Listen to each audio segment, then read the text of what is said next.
Tafsir Al-Azhar karya Profesor Dr. Hamka, ayat 104 hingga ayat 109 dari surah Ali Imran. Bismillahirrahmanirrahim. وَلْتَكُنْ مِنْكُمْ أُمَّةٌ يَدْعُونَ إِلَى الْخَيْرِ وَيَأْمُرُونَ بِالْمَعْرُوفِ وَيَنْهَوْنَ عَنِ الْمُنكَرِ وَأُولَئِكَ هُمُ الْمُفْلِحُونَ.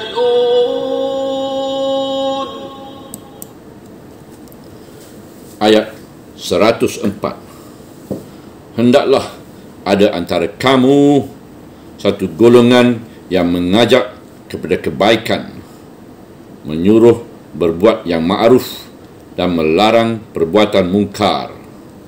Dan mereka itu ialah orang-orang yang beroleh kemenangan. وَلَا تَكُونُوا كَالَّذِينَ تَفَرَّقُوا وَاخْتَلَفُوا مِنْ بَعْدِ مَا جَاءَهُمُ الْبَيِّنَاتُ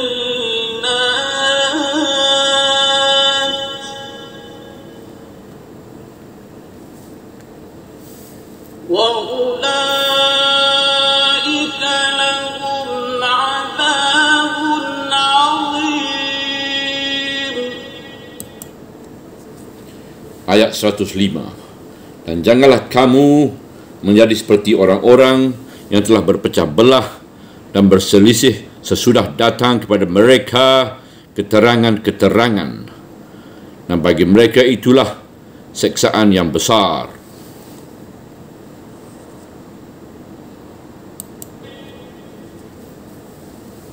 يَوْمَ تَبْيَضُّ وُجُوهٌ وَتَسْوَدُّ وُجُوهٌ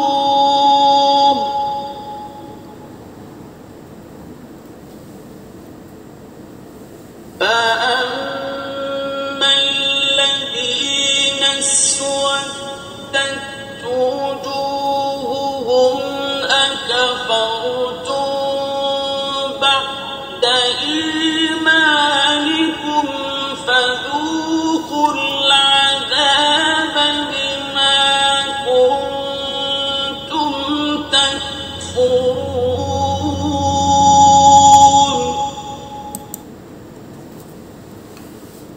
Ayat 106. Pada hari yang wajah-wajah menjadi putih dan wajah-wajah yang lain menjadi hitam, maka adapun kepada orang-orang yang menjadi hitam muka itu dikatakan, bukankah kamu telah kufur sesudah kamu beriman? Maka rasailah azab sebab kamu telah kufur itu.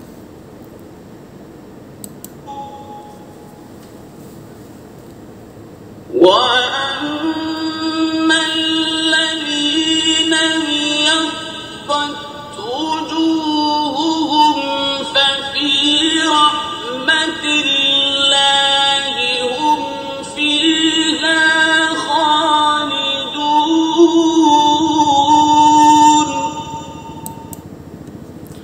Ayat 107.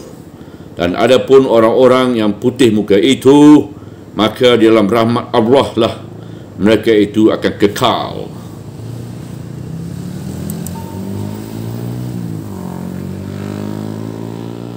تِلْكَ آيَاتُ اللَّهِ نَتْلُوهَا عَلَيْكَ بِالْحَقِّ وَمَا اللَّهُ يُرِيدُ ظُلْمًا لِلْعَالَمِينَ. Ayat 108. Demikian itulah tanda-tanda dari Allah. Kami bacakan kepadamu dengan sebenarnya, dan tidaklah Allah bermaksud zalim kepada makhluk.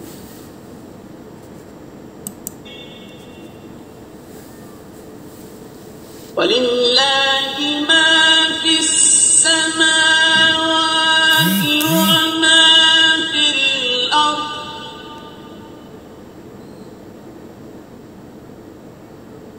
وَإِلَى اللَّهِ تُرْجَعُ الْأُمُورُ.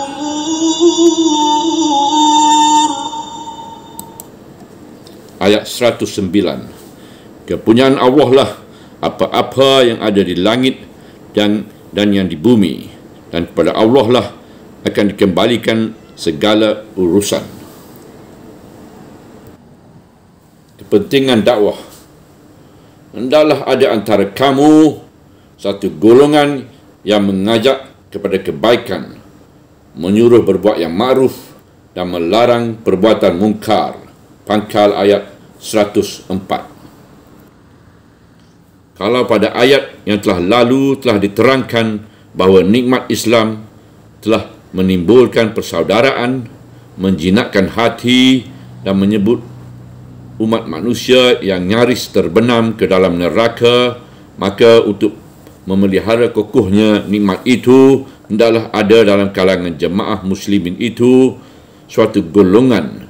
Dalam ayat ditegaskan suatu umat yang menyediakan diri mengadakan ajakan atau seruan, tegasnya dakwah, yang selalu mesti mengajak dan membawa manusia berbuat kebaikan, menyuruh berbuat ma'ruf, iaitu yang patut, pantas dan sopan, dan mencegah, melarang perbuatan mungkar yang dibenci dan yang tidak diterima. Di sini terdapat dua kata penting, iaitu menyuruh berbuat ma'ruf, mencegah perbuatan mungkar. Berbuat ma'ruf diambil dari kata uruf yang dikenal atau yang dapat dimengertikan dan dapat difahami serta diterima oleh masyarakat. Perbuatan yang ma'ruf apabila dikerjakan dapat diterima dan difahami oleh manusia serta dipuji, kerana begitulah yang patut dikerjakan oleh manusia yang berakal. Yang mungkar artinya ialah yang dibenci, yang tidak disenangi, yang ditolak oleh masyarakat kerana tidak patut, tidak pantas, tidak selayaknya yang demikian dikerjakan oleh manusia berakal. Agama datang menuntun manusia dan memperkenalkan mana yang ma'ruf itu dan mana yang mungkar. Sebab itu, maka ma'ruf dan mungkar tidaklah terpisah dari pendapat umum. Kalau ada orang berbuat ma'ruf, seluruh masyarakat umumnya menyetujui, membenarkan dan memuji. Kalau ada perbuatan mungkar, seluruh masyarakat menolak, membenci dan tidak menyukainya. Sebab itu, bertambah tinggi kecerdasan beragama, bertambah kenal orang akan yang ma'ruf dan bertambah benci orang kepada yang mungkar. Lantaran itu, wajiblah ada dalam jemaah muslimin segolongan umat yang bekerja keras, menggerakkan orang kepada yang ma'ruf itu dan menjauhi yang mungkar, supaya masyarakat itu bertambah tinggi nilainya. Menyampaikan ajakan kepada yang ma'ruf dan menjauhi yang mungkar itulah yang dinamai dakwah. Dengan adanya umat yang berdakwah, agama menjadi hidup, tidak menjadi seolah-olah mati. Bidang untuk menyampaikan dakwah terbagi dua, umum dan khusus. Yang umum banyak pula cabangnya, sebab masyarakat bercabang-cabang pula.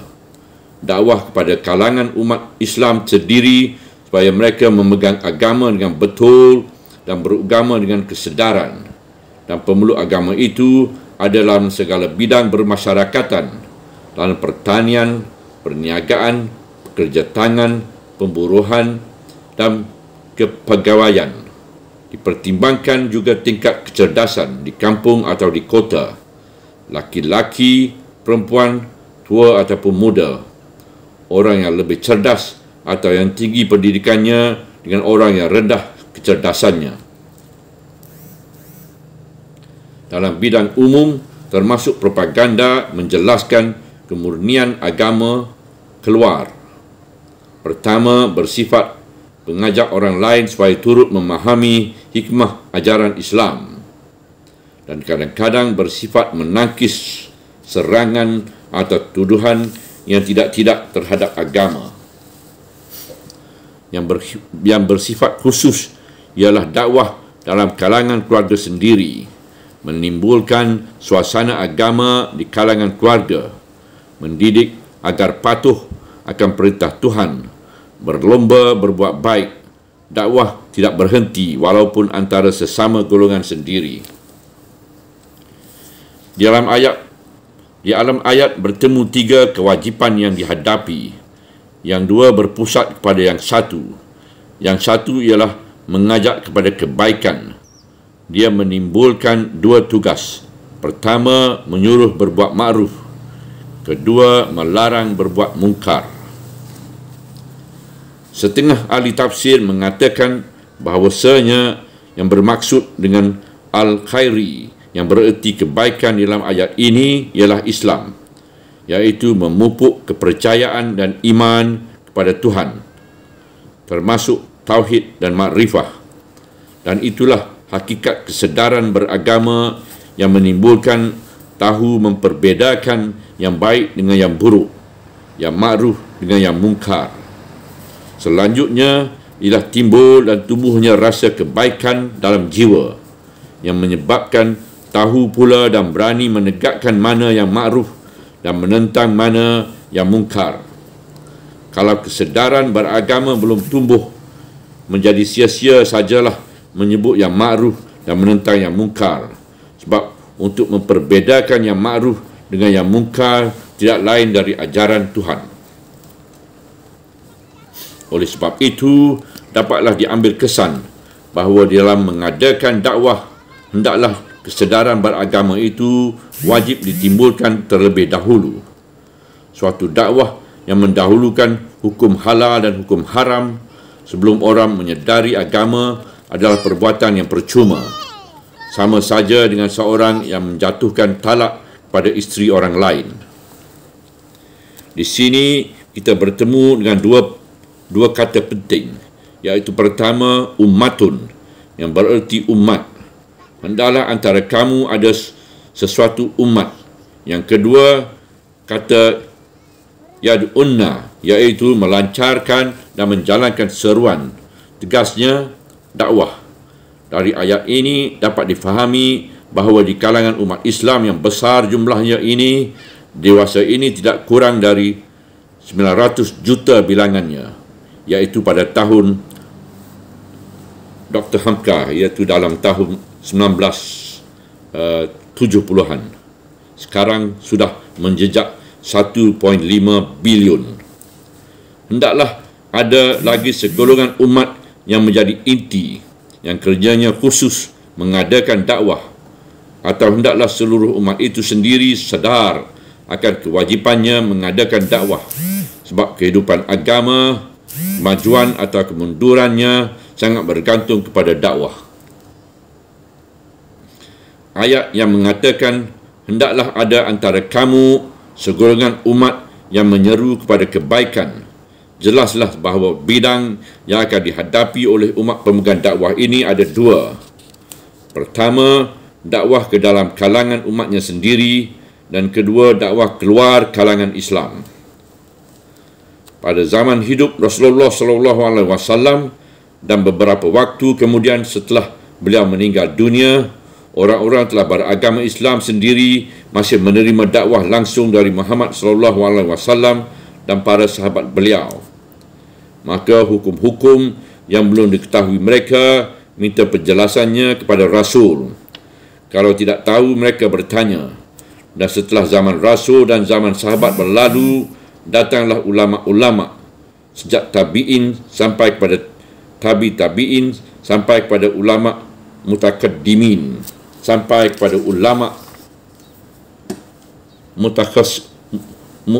mu'atakhirin, melanjutkan dakwah dalam kalangan Islam sendiri supaya Muslim itu sedar terus akan agamanya. Dalam pada itu diadakan pula dakwah keluar, memberikan pengertian tentang hakikat kebenaran Islam kepada orang-orang yang belum memeluknya. Yang ma'ruf, sebagai kita katakan tadi, ialah perbuatan baik yang diterima oleh masyarakat yang baik. Dengan demikian, ternyatalah kewajipan seorang yang jadi ahli dakwah atau umat dakwah membentuk pendapat umum yang sihat atau public opinion. Dan yang mungkar adalah segala perbuatan atau gejala-gejala yang buruk yang ditolak oleh masyarakat. Dengan selalu adanya dakwah, maka terdapatlah masyarakat yang sihat. Dan itulah tujuan hidup manusia. Sebab manusia itu pada hakikatnya tidaklah ada yang menyukai yang mungkar dan yang menolak ma'ruf. Maka apabila amar ma'ruf nahi mungkar terhenti, itulah alamat bahawa masyarakat tadi mulai ditimpa penyakit. Kemenangan dan kejayaan pergaulan hidup manusia ialah pada adanya kesedaran akan kebaikan dan ma'ruf dan tolakan mutlak atas yang mungkar. Itulah sebabnya maka ujung ayat menegaskan dan mereka itu ialah orang-orang yang beroleh kemenangan. Ujung ayat 104. Meskipun dalam rasa bahasa sepintas lalu agak kaku bunyinya salinan ayat ini, iaitu dan mereka itu ialah. Namun dengan menyalin demikian lebih terasalah ini inti maksud ayat, iaitu hanya orang-orang yang tetap menjalankan dakwah itu, artinya itu sajalah yang akan beroleh kemenangan. Sebab dengan adanya dakwah, kemungkaran dapat dibendung dan yang ma'ruf dapat dialirkan terus sehingga umat tadi menjadi pelupur kebajikan di dalam dunia.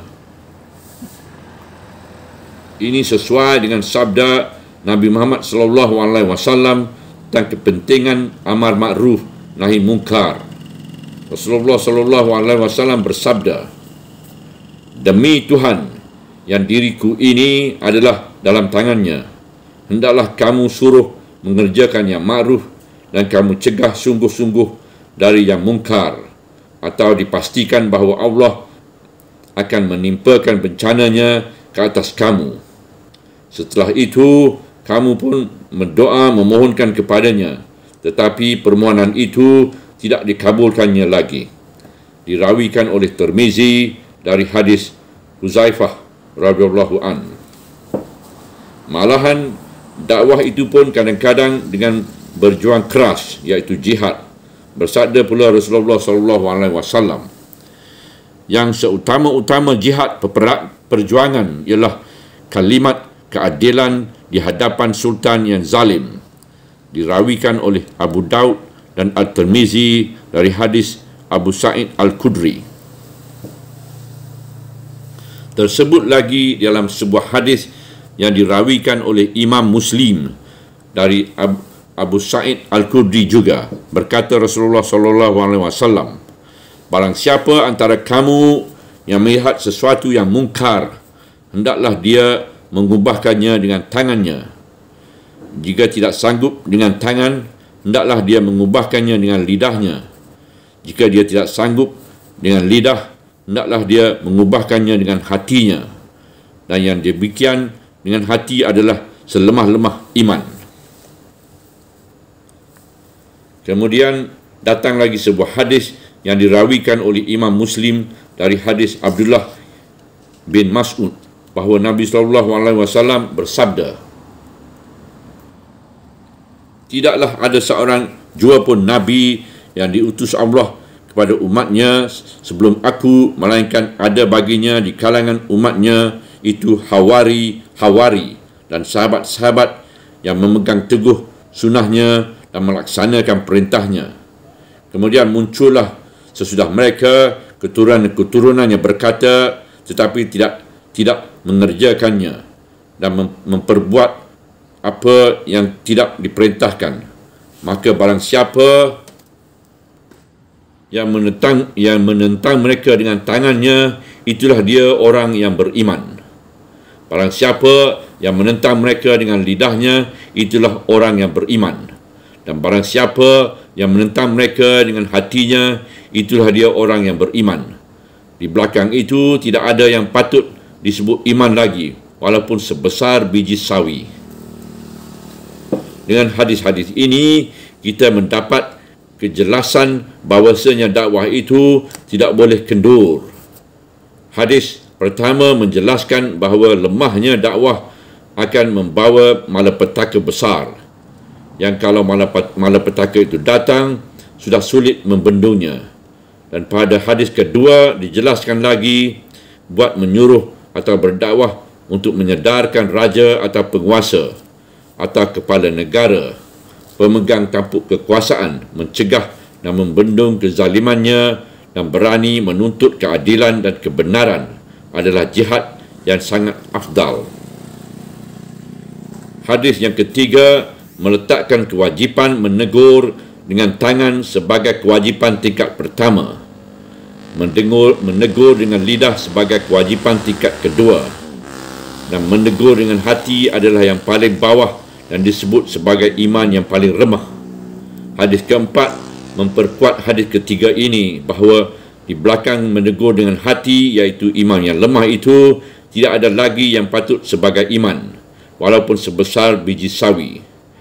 Di sini kita diberi tuntutan bahawa jika kita merasakan ummah dakwah itu sedang lemah, janganlah dia mengatakan setuju dengan kezaliman itu. Jangan buka mulut. Tunjukkan bahawa engkau tidak suka dengan sikapmu yang diam. Tutup mulut. Kerana kalau tidak tutup mulut, kalau hendak bercakap juga akhirnya akan terperosok kepada penyetujuan perbuatan zalim. Kerana tunggang menunggang atau kerana takut. Akhirnya berlawan dengan hati sanubari sendiri. Maka timbullah sikap munafik. Inilah yang disebutkan oleh Ibn Khaldun. Yang munafik itu hanyalah orang-orang yang lemah. Dari hadis ketiga dan keempat ini, kita melihat lagi betapa besarnya tugas yang terpikul di atas pundak umat dakwah itu. Pertama sekali, dia wajib berusaha merebut kedudukan yang memungkinkan dengan tangan dia dapat menegakkan yang makruf dan memerangi yang mungkar. Artinya ialah kekuasaan. Kalau itu tidak tercapai, hendaklah lidahnya kuat mengatakan, iaitu kewibawaan, sehingga walaupun tidak atau belum dapat menguasai negara, namun lidahnya dan ucapannya didengar orang. Kalau keduanya belum tercapai, lebih baik diam. Bahkan tolak kemungkaran itu dengan hati, tutup mulut sampai kekuatan membuka mulut atau mengangkatkan tinju tercapai. Sebab itu, maka berdiam diri bukan berarti berhenti, sebab berhenti artinya mati. Inilah beberapa tuntutan tegas dari hadis tentang dakwah. Selama kesedaran dakwah masih ada, selama itu pula kemenangan dan kejayaan akan dapat dipelihara dan akan dapat dicapai kembali kalau dahulu telah pernah terlepas dari tangan. Kemudian akan kita tinjau lagi alat-alat dakwah yang umum. Cukilan dari tafsir Al-Azhar surah Ali Imran ayat 104 tentang pentingnya dakwah. Peralatan untuk dakwah. Colonel Lawrence, perwira Inggeris yang terkenal, sangat besar pengaruhnya dalam Perang Dunia ke-1, mempengaruhi orang Arab supaya berontak kepada kekuasaan Turki Utsmani, sehingga dia diberi gelar Raja Arab yang tidak bermahkota. Dia berkeliling di mana-mana di Jazirah Arab itu, menghasut dan menjalankan berbagai pujukan agar Arab Badui yang disangkanya masih bodoh kerana hidup di padang pasir. Dia memulai propagandanya kepada Syekh Badui yang sederhana itu, membanggakan kemajuan bangsa Barat, terutama bangsa Inggeris. Mereka duduk berdua di muka kemah. Hari ketika itu tengah malam. Bintang-bintang berkelip-kelip di halaman langit dan segumpal awan pun tidak ada yang menghalangi, sehingga bintang-bintang itu rasanya dekat sekali. Lawrence amat pandai berbahasa Arab langang Badui. Lalu sambil mereka berdua menengadah langit, merenung bintang-bintang dan tidak putus-putus dan tidak bosan-bosannya itu, berceritalah Lawrence tentang kemajuan ilmu pengetahuan orang Barat, bahawa dengan teleskop yang besar-besar berdiri di mana-mana benua Eropah dan Amerika, bintang-bintang di langit itu telah diketahui banyak sekali oleh orang Barat. Ada bintang yang jaraknya dengan bumi selama 100,000 tahun perjalanan cahaya, dan ada yang 300,000 tahun perjalanan cahaya. Sedang kecepatan perjalanan cahaya itu adalah 180,000 mil dalam 1 detik. Oleh sebab itu, mula sekarang tidak ada lagi yang rahsia dalam pengetahuan orang Barat. Tetapi Syekh Badui tua yang kelihatan sederhana itu telah memberikan satu jawapan yang menyebabkan Lawrence tidak dapat berkata lagi. Melainkan setelah bertahun-tahun kemudian perkataan orang Arab tua itu telah dimasukkan ke dalam catatan hidupnya. Berkata Syekh Badui itu dengan sambutan yang cepat terhadap perkataan Lawrence, "Saya tahu kalian orang Barat telah mendapat menghitung bintang di langit entah berapa banyaknya, tetapi kalian tidak pernah melihat siapa yang di belakang bintang-bintang itu. Kalian tidak pernah berbicara tentang Tuhan. Adapun bagi kami orang Arab, berapa pun bintang yang terlihat atau tidak terlihat jauh sekian ribu tahun atau ratusan ribu tahun, ketika kami melihatnya, selalu kami mengingat siapa yang berada di belakangnya." Seorang ahli pengetahuan bangsa Barat dalam keadaan yang lain pula berhadapan dengan seorang budiman Timur. Orang Barat ini pun membanggakan betapa pesatnya kemajuan pengetahuan ilmu alam orang Barat zaman sekarang, sehingga rahsia-rahsia alam yang dahulu masih tersembunyi sekarang telah terbuka.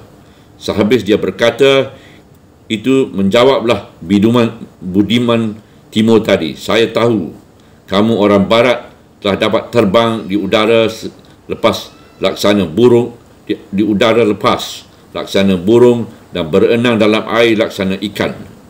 Tetapi saya pun tahu bahawa sampai kepada saat sekarang ini kalian orang Barat belum juga tahu bagaimana caranya berjalan di atas bumi."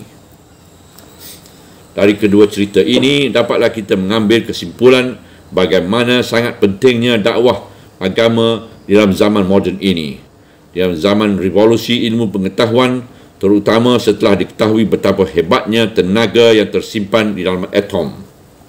Manusia moden sangat memerlukan kejayaan jiwa, kepercayaan dan pegangan batin. Kerana kalau itu tidak ada, maka pengetahuan moden yang mereka dapati hanyalah akan menghancurkan hidup, bukan membawa kebahagiaan. Oleh sebab itu, kepentingan dakwah agama dalam zaman moden lebih berlipat ganda daripada zaman-zaman yang lampau, baik terhadap dunia Barat yang telah sangat maju ataupun pada dunia Timur yang masih kebingungan, sehingga tidak tahu lagi menyisihkan mana yang isi dan inti dari kemajuan itu dan mana yang kulit. Apatah lagi terhadap kaum muslimin sendiri. Jangan sampai kemajuan moden itu mempersonakan mereka sehingga tidak dapat membedakan mana yang atah dan mana yang beras. Jangan sampai mereka hanyut kerana terpesona, sehingga pendirian dan pegangan hidup mereka yang mereka terima dari Nabi, mereka lepaskan, lalu mereka hidup terkatung-katung kehilangan pedoman dan haluan. 60 tahun yang lalu, artinya permulaan abad ke-20-an ini, Al-Ustaz Al-Imam Syekh Muhammad Abduh telah menguraikan apa-apa syarat yang penting yang harus menjadi isu jiwa apabila orang hendak mengadakan dakwah. Meskipun telah 60 tahun berlalu, ingin kita menyalingkan di sini menurut catatan yang dituliskan oleh Said Rashid Rida dalam tafsir Al-Manar. Rasanya syarat-syarat yang harus dipenuhi itu patut menjadi perhatian setiap Muslim yang berminat dalam lapangan dakwah. Pertama, hendaklah seorang pemberi dakwah mempunyai pengetahuan yang sempurna atau menguasai sepenuhnya ke mana manusia itu hendak dibawanya dengan dakwahnya, iaitu hendaklah mereka mengetahui benar-benar Al-Quran dan mengetahui pula sunnah Rasulullah serta mengetahui pula sejarah hidup Nabi dan sejarah perjuangan sahabat-sahabat Rasulullah yang utama, iaitu khalifah-khalifah yang 4, Abu Bakar, Umar, Uthman dan Ali. Juga kehidupan ulama-ulama salaf yang saleh serta mengetahui pula syarat-syarat yang perlu dalam lapangan hukum. Sebab dakwah adalah peperangan, penerangan, sedang Al-Quran dan Sunnah itu terlebih dahulu perlu kepada penerangan.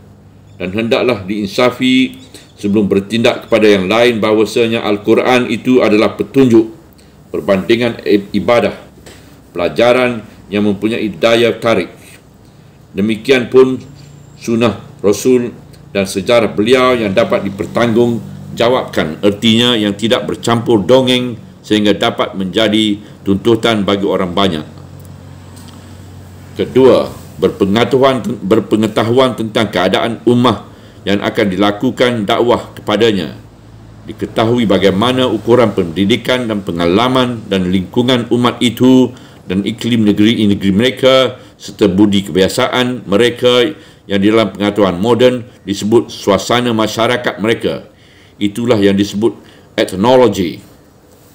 Syed Rashid Rida mengemukakan sebuah contoh yang ketika Rasulullah SAW telah wafat, timbul selisih antara sahabat-sahabat beliau tentang siapa yang pantas menjadi khalifah beliau. Setelah 2 hari berbincang, akhirnya jatuhlah pilihan kepada Abu Bakar As-Siddiq.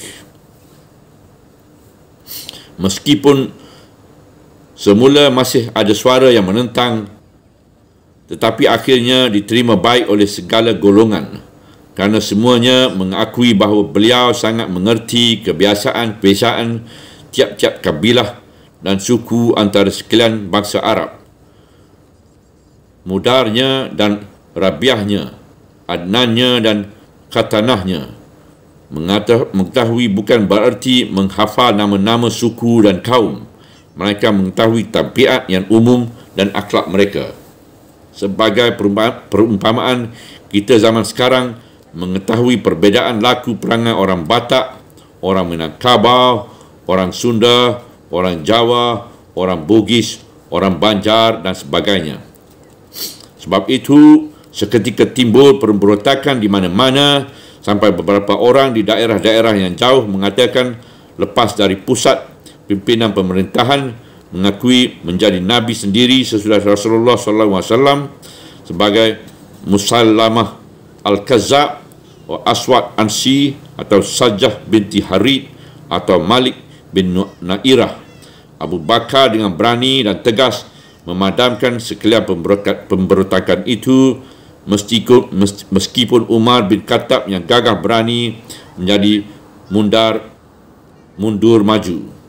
Pengetahuan Abu Bakar tentang etnologi kabilah-kabilah Arab itulah yang menolongnya sehingga dia berhasil dengan gilang gemilang. Dia tahu yang harus ditundukkan dengan paksa dan garang, mana yang cukup dengan diplomasi saja, yang cukup dengan ancaman gertak sambal saja. Seorang ahli dakwah wajib mengetahui etnologi. Ketiga, wajib berpengetahuan tentang pokok dan sumber ilmu sejarah yang umum, supaya dapat mengetahui dari mana sumber kerusakan akhlak dan timbulnya adat istiadat yang mengganggu kecerdasan berfikir. Dengan jalan demikian, apabila dia melakukan dakwah, dia tidak berlaku seram dengan membenteras adat kebiasaan ataupun hal yang dipandangnya bid'ah sebelum dia mengetahui apa sebab musababnya dan dari mana asal usulnya. Kata-kata yang diucapkan dengan latar belakang pengetahuan yang demikian sama besar kekuasaannya kepada orang yang diseru, sehingga yang diseru itu bisa dipindah dari satu keadaan pada keadaan yang lain. Itulah sebabnya maka Al-Quran penuh dengan berita-berita tarikh. Keempat, hendaklah si pembawa dakwah berpengetahuan ilmu bumi. Sebab kalau dia hendak berangkat menuju suatu tempat, terlebih dahulu telah diketahuinya garis-garis besar keadaan negeri yang akan didatanginya itu. Diketahui letak sungai dan gunungnya. Demikianlah pula tabiat dan cuaca. Kerana pengetahuan tentang inilah sahabat-sahabat Rasulullah SAW pada zaman dahulu itu bisa menang apabila menakluk sebuah negeri. Kebodohan tentang itu menyebabkan kegagalan. Itu pula sebab maka fatwa Syafi'i berubah setelah dia berpindah dari Baghdad ke Mesir. Kerana keadaan kedua negeri itu telah berbeza, yang menyebabkan berbeza pula kebiasaan penduduknya. Kerana pengaruh sungai dan padang pasirnya, sehingga fatwa di tempat pertama tidak bisa dipasangkan lagi dengan fatwa di tempat kedua. Lantaran itu, Syafi'i mempunyai qaul qadim, iaitu kata lama, dan qaul jadid, iaitu kata baru. Sebab keadaan Iraq lain dan Mesir pun lain. Yang kelima, ilmu jiwa.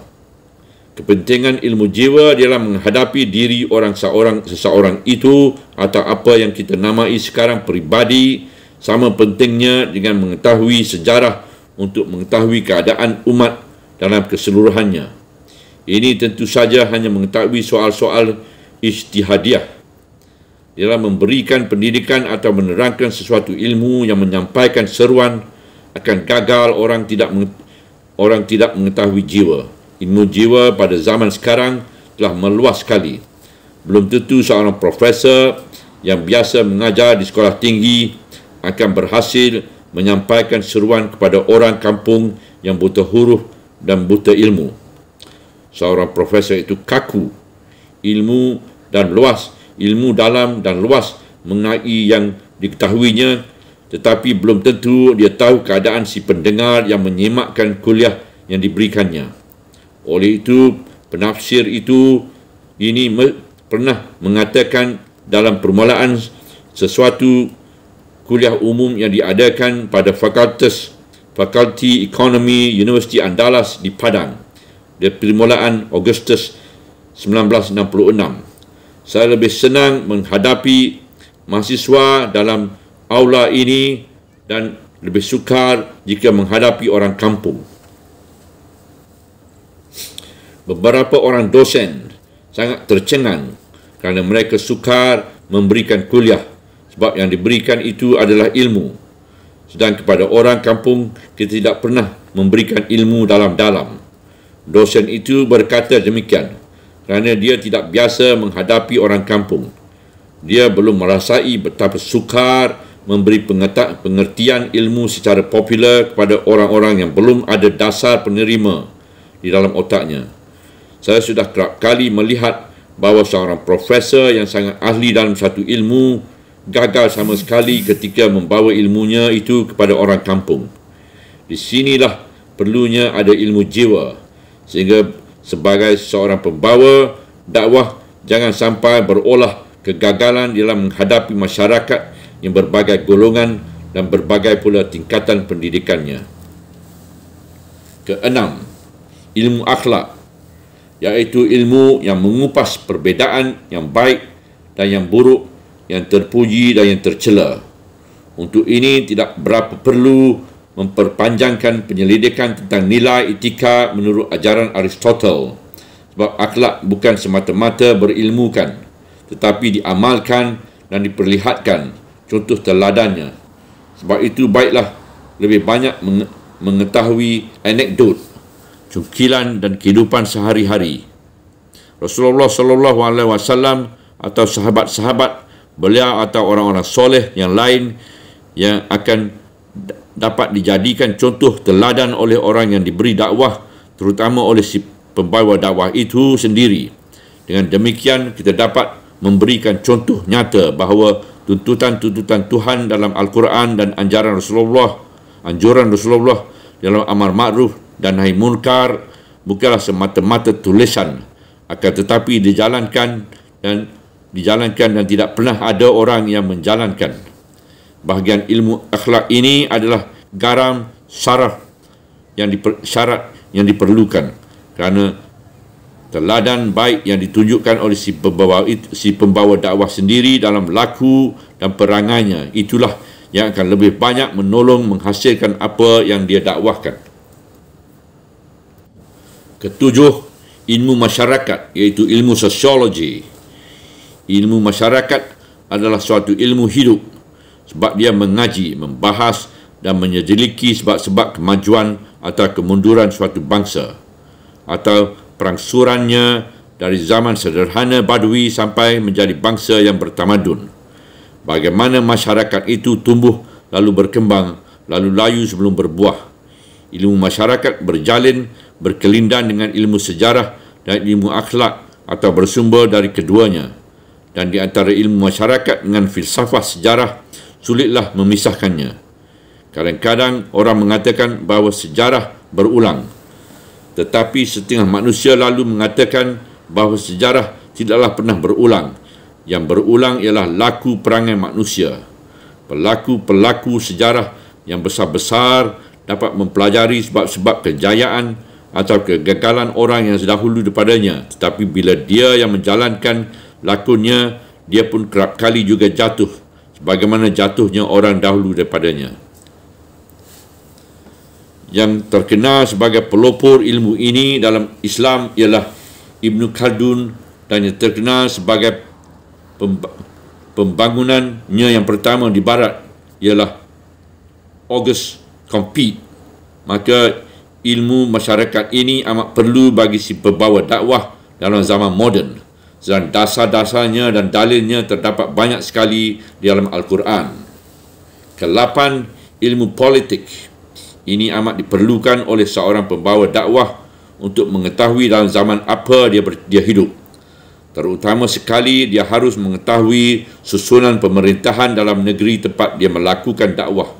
Misalnya seorang mubalik atau ahli dakwah yang telah bertahun-tahun di Mekah langsung pulang ke negerinya mengadakan dakwah dan menyamakan Mekah dengan Indonesia, nescaya dia akan gagal. Dia mesti tahu misalnya apa dasar negara Republik Indonesia dan apa dasar negara kerajaan Malaysia. Mengapa susunan kedua negara ini berbeza padahal bangsanya sama, iaitu rumpun Melayu. Kesembilan, mengetahui bahasa negeri tempat melakukan dakwah supaya dapat menyelami lubuk jiwa yang mempunyai bahasa. Syarat ini pun mutlak, kerana sebagaimana alimnya seseorang itu, kalau tidak tahu bahasa, samalah dengan orang bisu. Banyak orang alim yang bertahun-tahun di Mekah dan Mesir sangat fasih berbahasa Arab, tetapi tidak mengakui bahasa, tidak menguasai bahasa bangsanya sendiri, maka terpaksa dia bersemayam di Astana Gading dengan ilmunya dan tidak mengalirkan faedahnya kepada umat yang hendak diberinya dakwah. Kesepuluh, mengetahui kebudayaan dan kesenian serba sedikit yang beredar di kalangan umat yang hendak didakwahinya itu. Kerana pengetahuan akan seni dan budaya menyebabkan orang tidak lekas dan terburu nafsu meletakkan hukum atas sesuatu perkara sehingga dia tidak tersisih di tepi seketika. Soal-soal demikian dibincangkan oleh orang yang tidak bingung seketika datang pertanyaan. Ke-11, mengetahui pokok-pokok perbezaan agama-agama yang ada. Misalnya agama Kristian, Yahudi, Hindu, Confucius, Buddha dan lain-lain.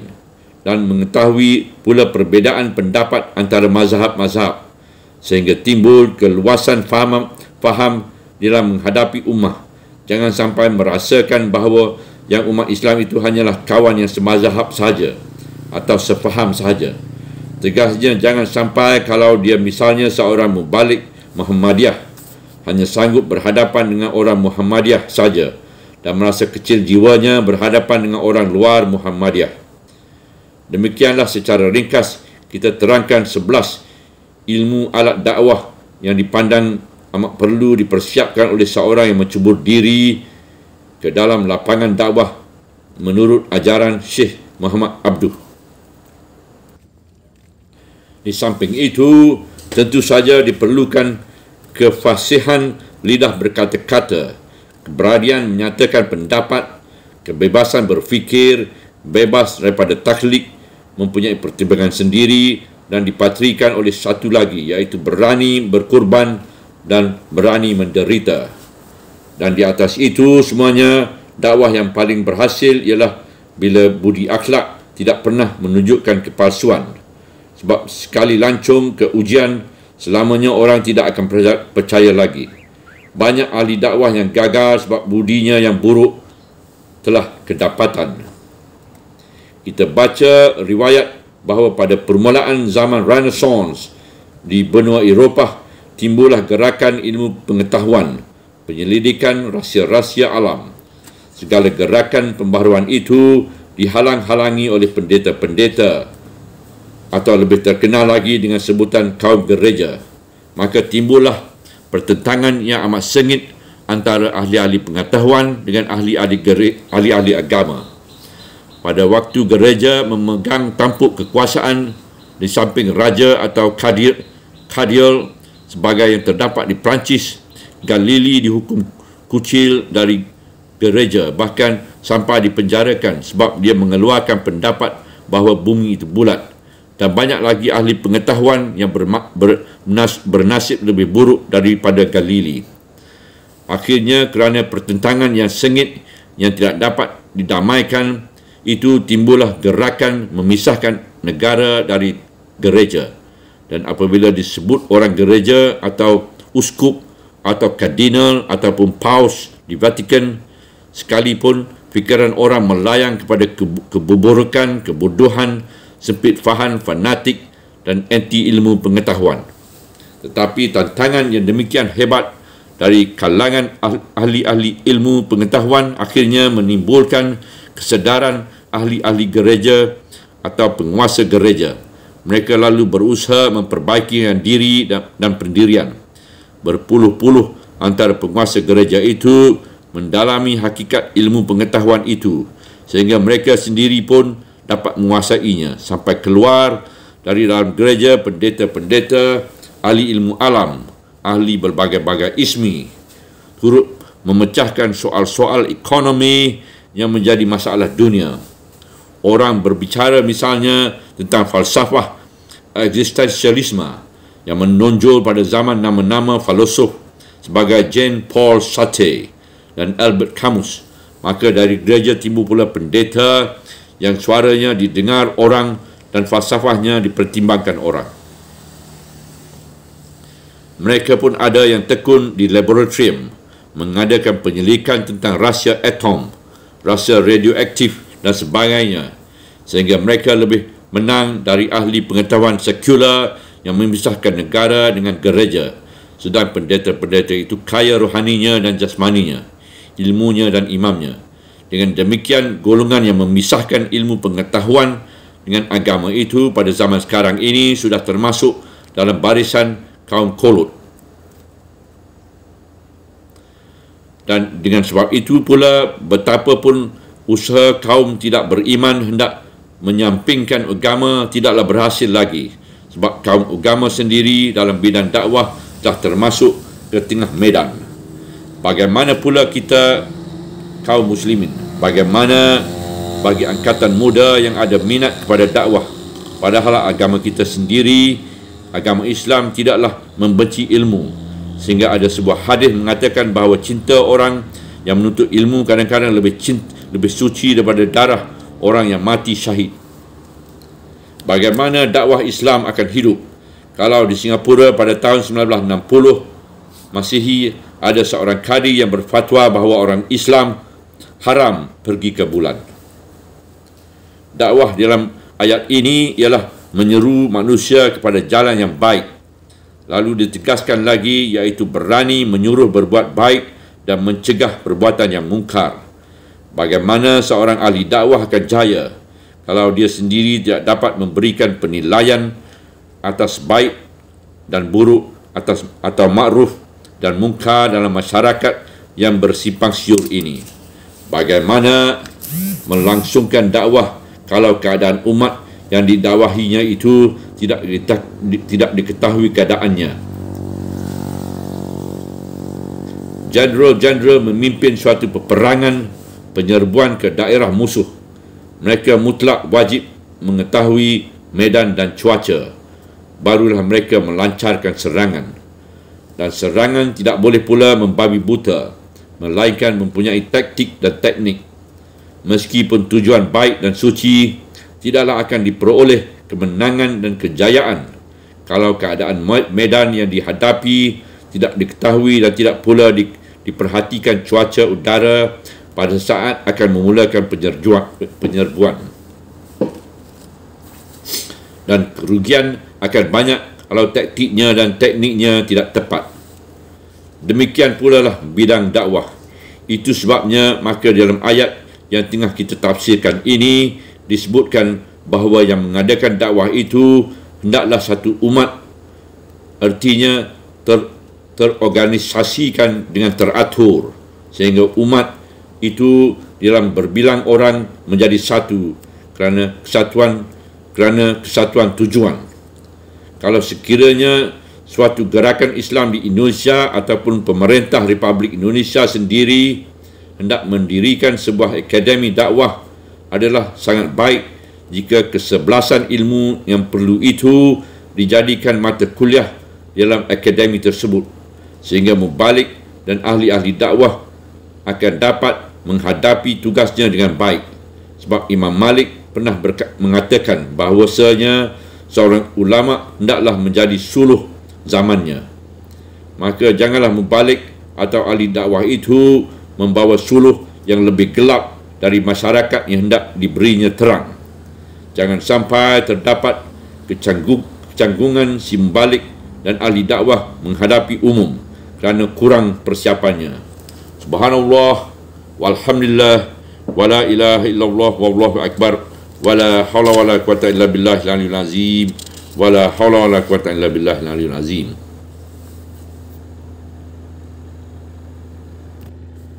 Bahagian kedua tafsir Al-Azhar ayat 104 ke ayat 109.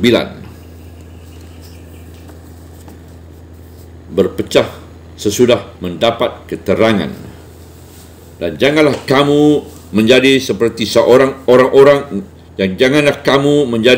orang-orang yang telah berpecah belah dan berselisih sesudah datang kepada mereka keterangan-keterangan. Pangkal ayat 105. Ayat ini adalah lanjutan ayat-ayat yang sebelumnya. Mula-mula diperingatkan agar semuanya bersatu padu di dalam tali Allah. Dan tali Allah itu hanya satu. Jangan berpecah belah. Kerana persatuan adalah pintu utama yang akan membawa kepada nikmat. Nikmat yang terutama ialah timbulnya kekuatan sebab persatuan. Sesudah terdapat persatuan dan kekuatan, hendaklah ada segolongan yang sentiasa memelihara persatuan ini. Memelihara persatuan ialah dengan dakwah. Ada yang bersedia menyuruh berbuat ma'ruf dan berani mencegah perbuatan yang mungkar. Dengan demikian, kemenangan tetap terjamin. Lalu datanglah ayat ini memperingatkan kembali bahaya perpecahan. Kalau pada zaman dahulu, sewaktu kaum jahiliah berpecah belah di dalam kabilah dan persekutuan sehingga menjadi lemah, maka setelah keterangan Allah datang dan petunjuk telah disampaikan oleh Rasul, akan lebih celakalah lagi kalau timbul kembali perpecahan. Maka dalam ayat ini diberilah peringatan supaya dalam kalangan umat Muhammad jangan sampai timbul sebagai yang pernah terjadi pada orang-orang yang berpecah belah dan berselisih faham sesudah menerima keterangan. Artinya sesudah mendapat terang, mereka kembali menjadi gelap. Siapakah yang dimaksudkan dengan orang-orang itu? Ialah ahli kitab yang telah lalu, Yahudi dan Nasrani. Salah satu sebab berpecah dan berselisihnya mereka itu pada zaman yang lampau ialah mereka telah berpindah dari menegakkan pokok faham, iaitu tentang keesaan Allah, kepada perselisihan penafsiran tentang Allah itu. Dalam dunia Kristian, terkenalah perselisihan yang membawa pecah belah antara mereka tentang Nabi Isa. Ada segolongan yang mempertahankan bahawa Nabi Isa itu hanyalah manusia yang mulia, Rasul Allah, dia bukan Tuhan. Tuhan hanya satu, iaitu Allah. Dari samping itu, timbul yang berfaham bahawa Isa itu sendiri Allah yang menjelmakan dirinya menjadi anak lalu datang ke dunia. Timbul lagi perselisihan oleh kerana dia manusia dan dia pun Allah. Sebab itu adalah dia manusia yang sangat sempurna tetapi juga adalah Allah yang sangat sempurna. Kerana perbezaan faham yang sangat menyolok ini, timbullah perpecahan gereja. Pada zaman dahulu ada gereja kerajaan disebutkan Mulkaniyin. Ada golongan pengikut Yakub disebutkan Yakubiyin, dan ada golongan mengikut Nastor disebutkan Nastoriyin. Maka pecah belahlah antara satu mazhab dengan mazhab yang lain yang beratus-ratus tahun lamanya jadi patah arang, tidak dapat dipertemukan lagi. Dan kadang-kadang oleh kerana luapan hawa nafsu atau kekuasaan, mudah saja gereja jadi terpecah. Gereja di Inggeris memisahkan diri dari gereja Katolik hanyalah oleh kerana Raja Inggeris Henry VIII tidak merasa puas mengapa Paus tidak mensahkan perceraiannya dengan isterinya dan pernikahannya dengan isterinya yang baru. Orang Yahudi pun demikian pula. Timbul berbagai perpecahan sesudah Taurat datang. Ada yang berpegang teguh pada Taurat dan ada yang tidak mau langsung kepada Taurat, melainkan berpegang pada Talmud. Maka ayat ini memberi peringatan kepada umat Muhammad, umat beriman, agar hal-hal yang serupa ini jangan kejadian pula pada Islam. Setelah ada Al-Quran dan ada hadis, perpecahan timbul kembali, lebih hebat daripada zaman jahiliyah. Mulanya berpecah kerana perebutan kekuasaan antara Ali dan Muawiyah. Timbullah golongan Khawarij dan timbul golongan Syiah, sampai timbul permasuan hadis-hadis Rasulullah untuk kepentingan memperkokohkan kedudukan politik. Satu hal yang kita syukurkan dalam Islam ialah bahawa perpecahan ini tidak sampai menyebabkan perpecahan masjid. Orang Syiah masih menganggap sah menjadi makmun di belakang penganut Sunni, dan orang Mu'tazilah demikian pula dengan firqah yang lain. Sungguh pun demikian tidak jarang terjadi dalam kalangan Islam, sesama Islam sendiri, seorang ulama misalnya menutup dirinya dan murid-muridnya jangan sampai berhubungan dengan ulama-ulama lain, lalu membuat pondok sendiri dan mendirikan kedaulatan sendiri, menamakan pada pengikutnya bahawa yang benar hanya dia, sehingga timbullah semacam Rabbaniyah, iaitu kependetaan dalam Islam. Di sini kita melihat baik di kalangan kaum Nasrani atau Yahudi ataupun Islam bahawa yang menyebabkan timbulnya perpecahan sesudah datangnya keterangan ialah hawa nafsu dan pantang kelintasan atau pantang kedahuluan inilah yang banyak menimbulkan perpecahan belah kaum agama. Pokok pendirian ditinggalkan kerana kepentingan peribadi. Dalam agama Islam sendiri, tidaklah dihambat perbezaan fikiran. Masalah agama memang banyak yang bersifat ijtihadiyah, iaitu kesungguhan menyelidiki. Hasil penyelidikan tidak selalu sama, sebab jalan pemikiran manusia dipengaruhi oleh ruang dan waktunya. Yang membawa celaka bukanlah perbezaan fikiran. Kita misalkan saja kepada sahabat-sahabat Rasulullah SAW sendiri. Ada terjadi dua orang dalam musafir. Di tengah jalan mereka kehabisan air wuduk, lalu keduanya bertayamum. Setelah selesai mengerjakan solat, keduanya meneruskan perjalanan. Tapi belum beberapa lama berjalan, mereka bertemu dengan air. Yang seorang berwuduk kembali dan mengulang salatnya, dan yang seorang lagi tidak. Keduanya sampai kepada Rasulullah dan tidak ada antara keduanya yang disalahkan beliau. kepada yang mengulang solat diberikan pujian, sebab mengulang solat untuk mententeramkan hatinya, dan kepada yang tidak mengulang lagi dipuji pula sebab dia telah mengerjakan sunnah dengan tepat.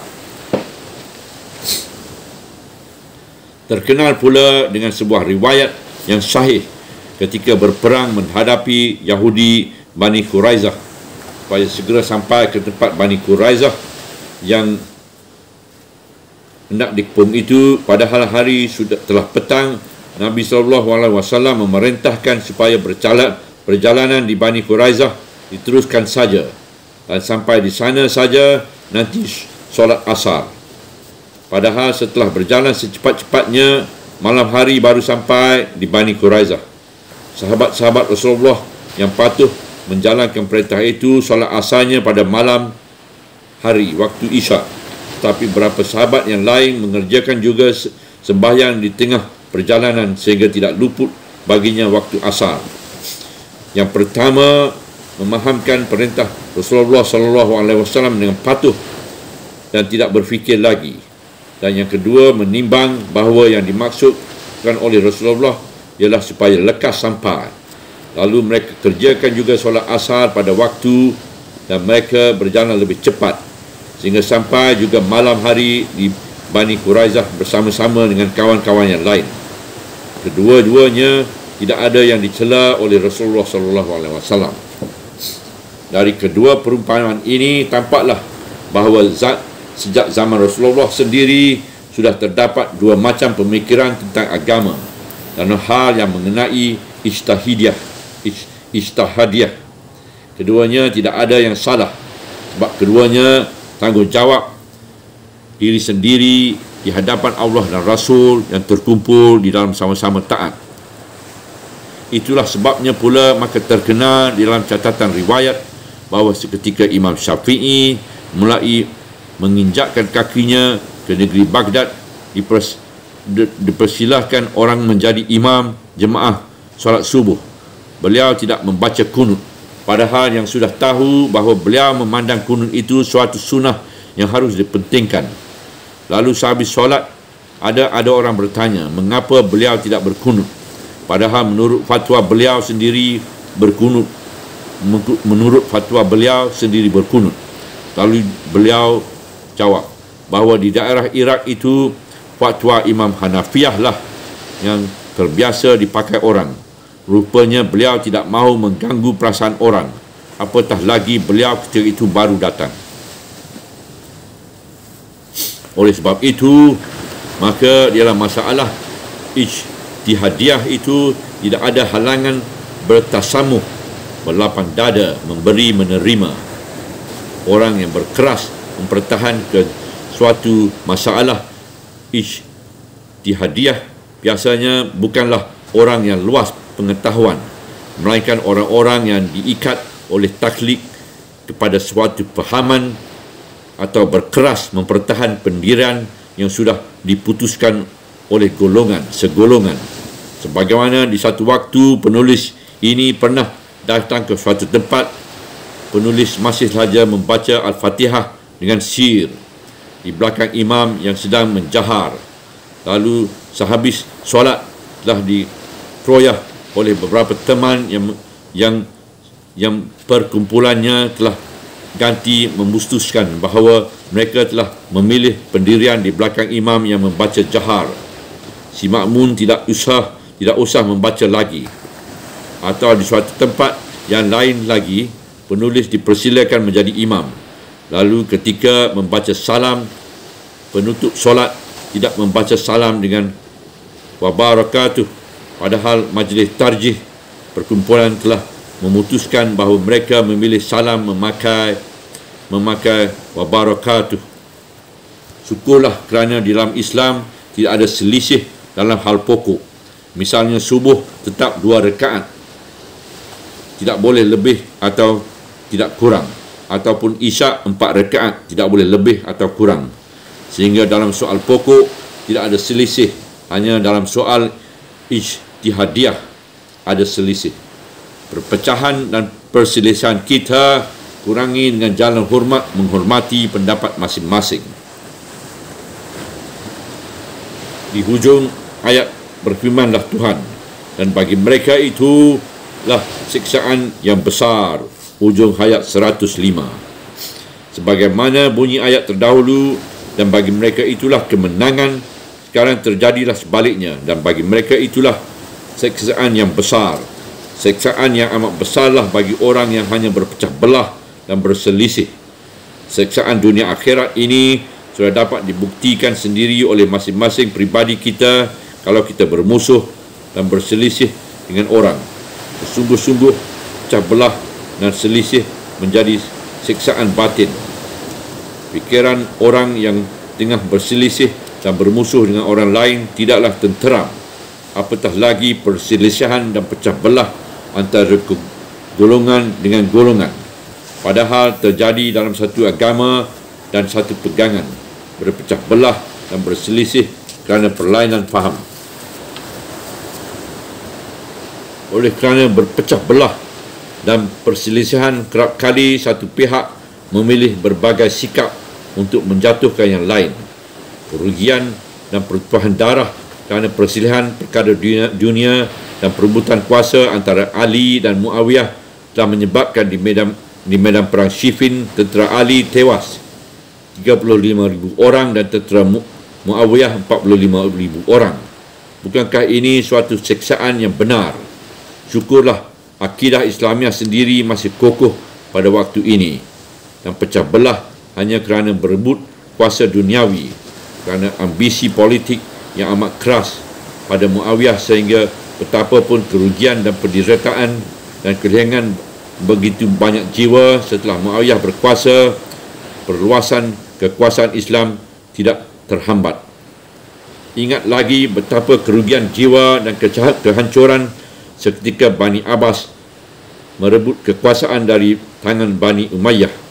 Ingat lagi hebatnya pecah belah dan perselisihan antara ahli sunnah dengan syiar diakhiri kekuasaan khalifah-khalifah Bani Abbas yang wazirnya ialah Al-Akami yang bermazhab Syiah, dan sangat bercinya wazir Syiah ini kepada khalifah yang dipegang terus-menerus oleh Bani Abbas.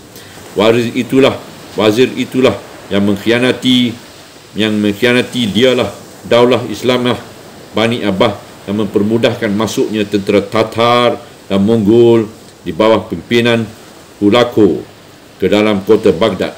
Padahal bukan saja khalifah dan keluarganya yang dibunuh Hulaku setelah dia dapat menghancurkan Baghdad, bahkan wazir pengkhianat itu pun tidak terlepas dari kehinaan dibunuh dengan keji. Kerap kali terjadi dalam sejarah perselisihan antara golongan, padahal satu agama menimbulkan pengkhianatan yang sangat keji, baik dalam dunia Kristian ataupun dunia Islam. Orang Kristian Romawi di Konstantinopel yang berpecah menjadi dua, yang pro Kaisar Byzantium dan yang pro Paus di Roma, menyebabkan yang pro Byzantium membukakan pintu kedatangan tentera Turki Osmani daripada negerinya dikuasai oleh Paus. Di negeri kita Indonesia ini pun kerap kali kejadian ada pecah belah dan perselisihan kerana masalah furu', masalah khilafiah, sehingga menimbulkan permusuhan yang mendalam sekali, sehingga satu waktu ada dari golongan Islam yang mau bekerjasama dengan golongan komunis kerana sangat bencikan kepada golongan sesama agamanya. Dia sangat benci kepada segolongan agama itu, dan komunis pun benci pula dengan golongan yang dibencikan itu. Maka puaslah hatinya bertemu dengan golongan komunis itu, sebab mereka dua dikumpulkan oleh perasaan iaitu kebencian. Maka adalah seorang yang terhitung ulama merasa puas hati berangkul-rangkul dengan komunis, sehingga anak kandungnya sendiri pun mendekam dalam penjara seketika gagal maksud komunis mengadakan perebutan kekuasaan, kerana anak itu telah menjadi alat dan kaki tangan komunis. Inilah siksaan perpecahan. Maka apabila kita susun kembali sejak dari ayat 103 sampai kepada ayat 105 ini terdapatlah satuan maksud. Di ayat 103 diperingatkan supaya tetap bersatu padu dengan jalan sama-sama memegang tali Allah. Sebab persatuan adalah nikmat yang paling besar. Di ayat 104 diingatkan supaya ada segolongan umat yang mementingkan dakwah, menyeru kepada kebajikan, menyuruh berbuat makruf dan mencegah perbuatan mungkar. Ahli-ahli dakwah ini membawa orang berpegang kepada tali Allah. Kerana demikianlah kemenangan akan dapat dicapai. Di ayat 105 diterangkan betapa hebatnya bahaya perpecahan dan perselisihan. Perpecahan dan perselisihan itu kian lama kian menjalar dan membakar segala berkat dan rahmat Tuhan. Berganti menjadi bala bencana kalau dalam umat ini sudah berkurang amar makruf nahi mungkar. Kemudian datanglah sambungan, iaitu ayat selanjutnya menerangkan bagaimana akibat yang akan diterima apabila azab siksaan Tuhan itu datang kelak. Pada hari yang wajah-wajah jadi putih dan wajah-wajah yang lain menjadi hitam. Pangkal ayat 106.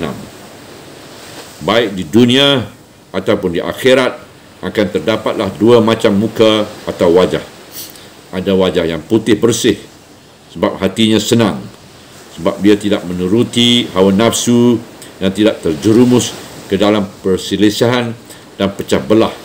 Mereka terus berpegang teguh pada tali Allah dan dia merasa lega sebab dia tidak bersalah.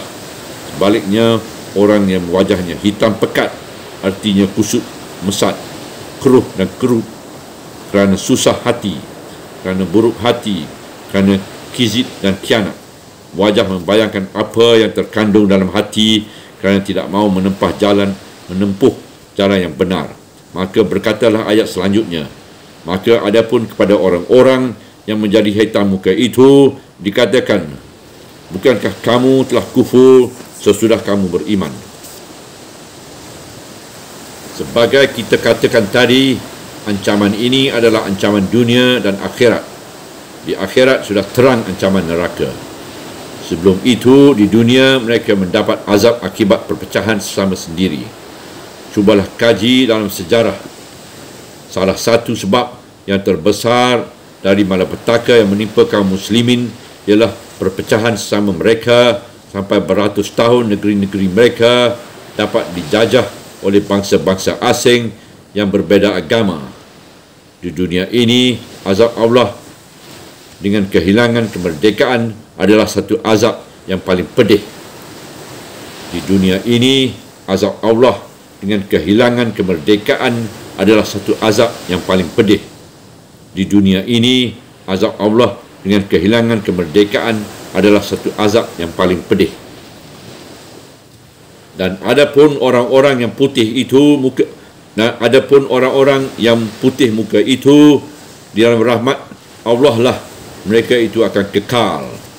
Ayat 107.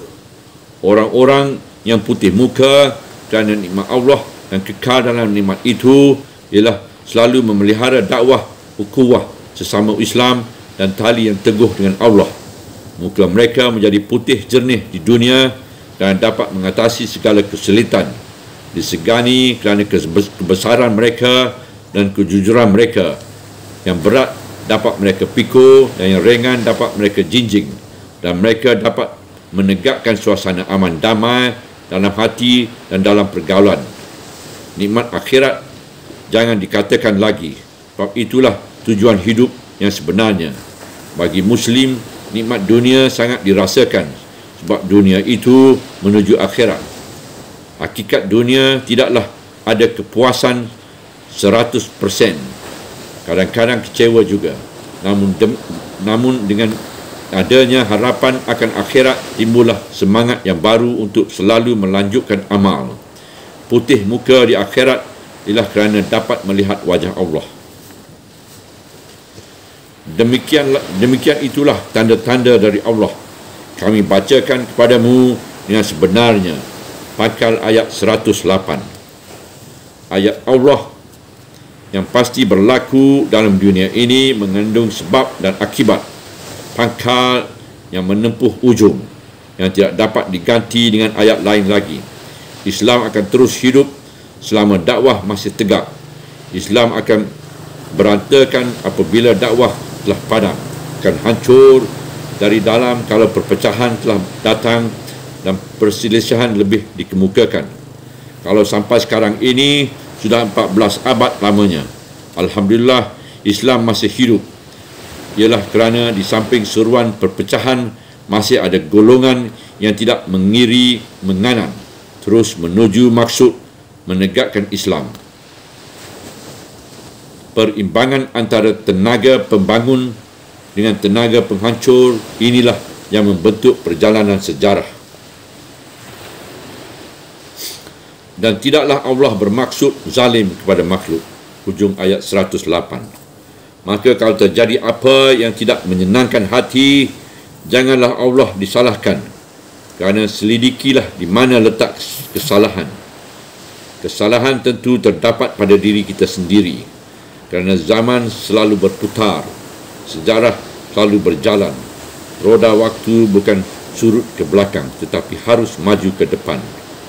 Pergaulan hidup mempunyai dalil-dalil dan undang-undang sendiri yang sebahagiannya telah didapati oleh manusia, diberinya bentuk menjadi suatu ilmu yang bernama sosiologi, ilmu kemasyarakatan atau ilmu pergaulan hidup. Bahkan seluruh alam ini berjalan menurut aturan-aturan dan takdirnya sendiri dengan teratur, diatur oleh Tuhan. Dan kepunyaan Allah lah apa yang ada di langit dan di bumi. Pangkal ayat 109. Dengan ayat ini, Tuhan menjelaskan bahawa bukan saja dalam pergaulan hidup manusia ada sosiologi, filsafat sejarah, kenaikan dan keruntuhan, pasang naik dan pasang surut, keinsafan dan kelalaian, bahkan di mana-mana kita melihat berjalannya peraturan di semua langit dan bintang gemilangnya dan beberapa rahsia langit yang lain di atas dataran bumi sampai kepada kulitnya yang di bawah, semuanya Tuhan yang empunya, Tuhan yang mengatur. Moga-moga dengan memperhatikan yang demikian, manusia pun insaf akan dirinya dan belajar pula cara hidup teratur. Dan kepada Allah lah akan dikembalikan segala urusan. Hujung ayat 109. Oleh sebab semuanya akan dikembalikan kepada Allah dan kita sendiri pun akan dikembalikan kepada Allah. Dari sekarang kita harus mematut diri, memeriksa diri. Di atas Tuhan telah menjelaskan bahawa Dia tidak sekali-kali akan berlaku zalim kepada hamba-hambanya. Maka kalau telah kembali kepada Tuhan, ternyata siksa juga yang kita terima, janganlah Tuhan disalahkan. Periksalah apa lagi yang belum juga beres pada pekerjaan kita. Kumpulan ayat-ayat ini memberikan kesimpulan betapa pentingnya dakwah. Sentiasa seru menyeru, ajak mengajak kepada kebajikan, amar ma'ruf, nahi munkar. Subhanallah, walhamdulillah, wala ilaha illallah, wallahu akbar, wala hawla wala quwata illa billahil aliyyil azim, wala hawla wala quwata illa billahil aliyyil azim, wala hawla wala quwata illa billahil aliyyil azim. Allahumma ya muqallibal qulub, tsabbit qalbi ala dinik. Allahumma ya muqallibal qulub, tsabbit qalbi ala ta'at. Ya Allah, Tuhan yang membolak-balikkan hati, tetapkanlah hati kami di dalam agama-Mu. Ya Allah, Tuhan yang membolak-balikkan hati, tetapkanlah ketaatan kami kepadamu.